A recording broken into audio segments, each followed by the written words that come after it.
দুর্যোগগুলো যখন আসে তখন কিন্তু আপনার আসনেও আসে, তখন আমাদের আসনগুলোতেও এই দুর্যোগগুলো আসে। বিরোধী দলের কোনো আসনেই এই অর্থ এবং এই যে চাল গম সেটা বরাদ্দ করা হয় নাই। এরকম বৈষম্যমূলক কোনো নীতি বাংলাদেশে চলতে পারে বলে আমরা মনে করি না। আমার মনে হয় যে কাল পরশুর মধ্যে ওনারা ওনাদের বরাদ্দ পেয়ে যাবেন।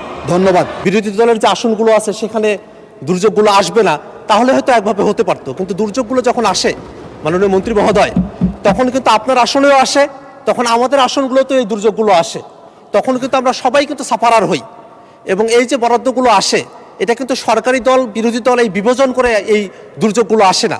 এবং এই দুর্যোগের যে অর্থগুলো বরাদ্দ করা হয়, এই বরাদ্দগুলো কিন্তু করা হয় জনগণের ট্যাক্সের টাকা থেকে। জনগণের থেকে এই অর্থগুলো আহরণ করে তারপরে জনগণের পিছনে এটা বরাদ্দ করা হয়। কিন্তু আমরা দেখলাম যে গত 30শে এপ্রিলে যে বরাদ্দটা করা হয়েছে 85 লাখ টাকা করে এবং 90 টন করে চাল গম, সেটা শুধুমাত্র সরকারি দলের যারা এমপিরা আছেন বা সরকার দলের যে আসনগুলো আছে সেখানেই সেটা বরাদ্দ করা হয়েছে।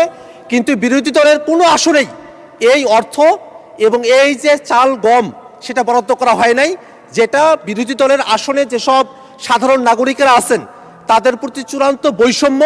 এবং 24-এর পরে এরকম বৈষম্যমূলক কোনো নীতি বাংলাদেশে চলতে পারে বলে আমরা মনে করি না। এই কারণে আমরা মাননীয় দুর্যোগ ব্যবস্থাপনা এবং ত্রাণ মন্ত্রণালয়ের মাননীয় মন্ত্রীর কাছে আমরা জানতে চাই যে আসলেই কি বাংলাদেশে দুর্যোগ আসবার ক্ষেত্রে সরকারি দল বিরোধী দলকে বিবেচনা করে আলাদা দুর্যোগের কোনো মানচিত্র তৈরি হয়েছে কিনা।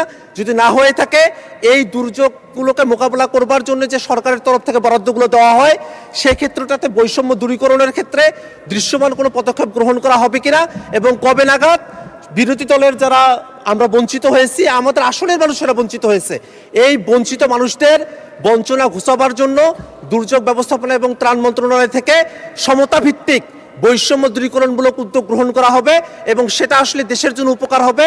সে ধরনের পদক্ষেপ কবে গ্রহণ করা হবে সেটা আমরা মাননীয় মন্ত্রীর কাছে জানতে চাই। আমাদের মন্ত্রণালয় থেকে তো বিভিন্ন প্রকারের কার্যক্রম পরিচালিত হয়। উনি স্পেসিফিকভাবে যে কথাগুলো উত্থাপন করেছেন, দুর্যোগের নানাবিধ কার্যক্রম আমি একটু আলোচনা করেছি যে আমরা বন্যা আশ্রয় কেন্দ্র করি, ঘূর্ণিঝড় আশ্রয় কেন্দ্র করি।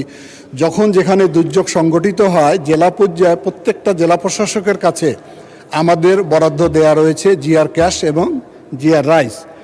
আর উনি টিআর কাবিখার কথা বলেছেন, যে সমস্ত এমপি মহোদয়রা আমাদের কাছে চাহিদাপত্র দেয় সেখানে আমরা বরাদ্দ দিয়ে থাকি।